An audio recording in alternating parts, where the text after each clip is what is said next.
টাঙ্গাইলে পৌঁছে আমাদের কাছে এটা প্রথম দায়িত্ব মনে হয়েছে যে মাওলানা ভাসানী কবর জিয়ারতের মাধ্যমে আমাদের টাঙ্গাইলের যে পদযাত্রা, আমাদের কর্মসূচি সেটি শুরু করা।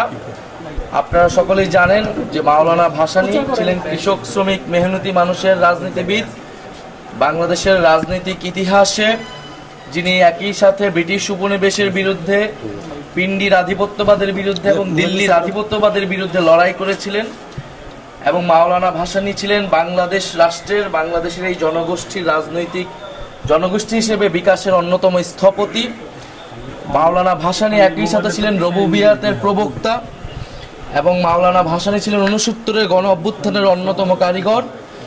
ফলে এই মহান নেতার কবর জিয়ারতের মাধ্যমে আমরা আমাদের টাঙ্গাইলের কার্যক্রম, আমাদের পদযাত্রা শুরু করছি।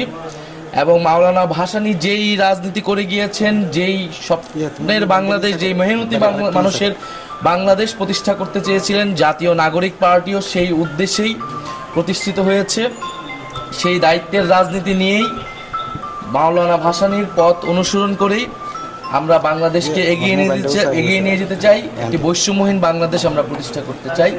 সেই জায়গা থেকে আমরা মাওলানা ভাসানীকে আজকে স্মরণ করছি শ্রদ্ধার সাথে জাতীয় নাগরিক পার্টির পক্ষ থেকে।